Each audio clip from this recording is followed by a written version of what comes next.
So, hello and welcome. Today, I wanted to continue what we were working on last week about all the energies and emotions that are up and what you can do and how you feel about it. Whew. So, all the energies and emotions that you feel, all the upsets you're feeling in the world, all the war, famine, destruction, natural disasters, human disasters.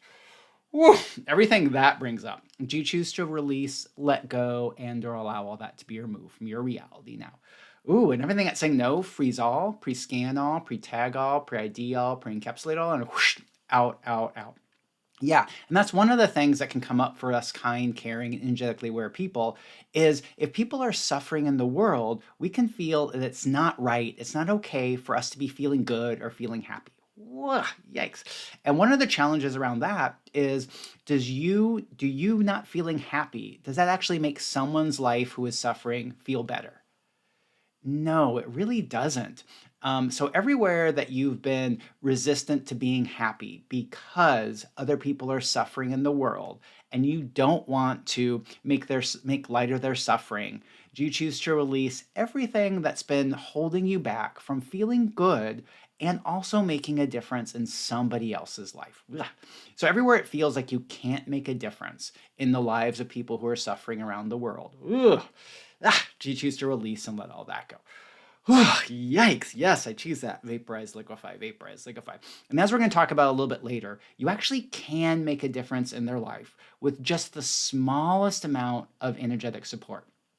But first, I want to go back into talking a little bit about what comes up when you hear about suffering in the world. Whoa, yikes. Do you feel this? Even when I just say that word, that brings up these energies and you can feel the grossness, the heaviness? Whoa, yikes. Well, and the thing is we've probably been taught or been told for many times in our lives that we were just too sensitive. We just hear about a news story about somebody suffering and then it really hurts us. And people say stuff like, oh, you should just get a thicker skin and you shouldn't let that stuff bother you. Ugh, yikes. So everywhere you were told that and it disempowered you, it made you feel weak, small, less than. Do you choose to release and let all that go? Yes, I choose that. Vaporize, liquefy, vaporize, liquefy. Because what's actually going on here is you're a super energetically aware person.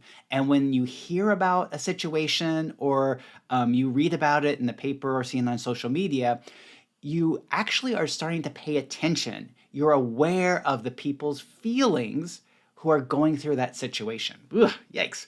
So it's not that you're extra sensitive or too sensitive. You've tuned your awareness in to picking up what the people who are experiencing that are feeling.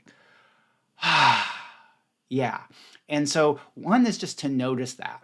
And that can make a huge difference because if you look at that as you're being aware of what people are perceiving or feeling instead of, oh, you're just so sensitive that you even hear about something and you feel it and you feel that suffering. That happens to me. As soon as I hear about something that's disturbing, I tap into the people who are experiencing that. And it can really hurt. It can be really hard to move through that.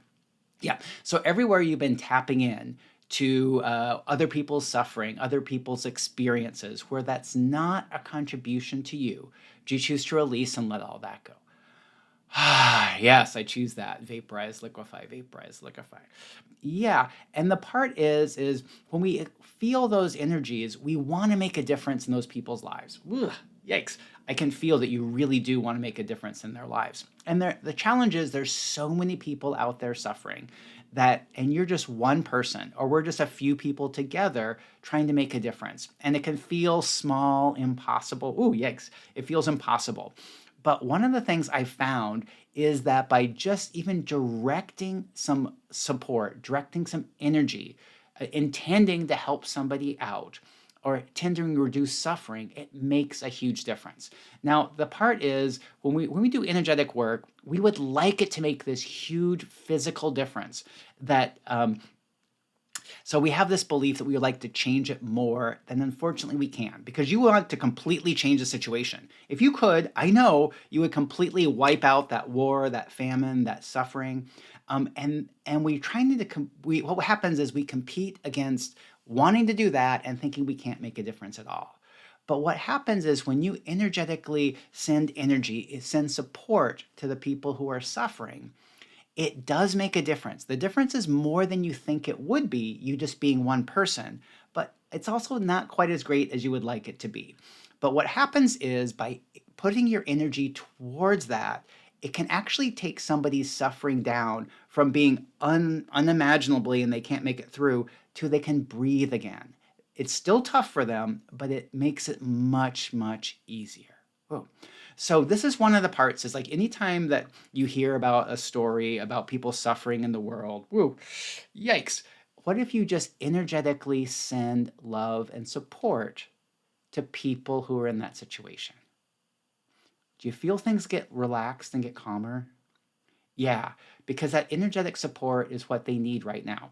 Now, would it be great if we could send money, time, support, all those other things? Yes. But right now, most of us can't do that. But you can always send energetic support, love, nurturing, and sending them the energy and the support that they need to make it through the situation. And you've probably known that when you're really struggling with something and someone does even the smallest kindness for you, it makes everything so much better. Yeah, and that's what we can do. So let's just do that now. Woo, yeah. And so and you can direct it to specific areas if something comes up. Or I'm just going to do it generally to the people who are just suffering in the world. Woo, yikes. Whoa. Yeah. So let's just energetically send support. And how do you do that? Well, you just intend to do it. You just naturally know how to do it. And so it's just like, oh, what love, nurturing, and support can you send? And it's not a struggle. You don't have to like push on it. You don't have to use a lot of your energy. It just comes natural. It's as natural as if you're giving somebody who needs support a hug. Oh, there we go. That's what works even better. So let's just energetically do that. So people in the world who are suffering, whoa, let's just energetically send them the love, nurturing, support they need in the form of a hug. And everywhere it seems like that can't make a difference, um, because it actually can. Once again, it's like when you've been really suffering and struggling and someone gives you a hug that really knows how to hug. It feels so good. Ooh. So let's just energetically send a loving, supporting, nurturing a hug to people in the world who need it. Nice. And that's what I'm going to recommend you do when you hear about suffering in the world and you feel those emotions come up. Just energetically send them love, nurturing, and support in the form of a hug. It doesn't have to be long, it can just be that little bit. And that starts changing how they're experiencing what they're going through. And it also puts more contributive energy into the energetic field to create change for everyone.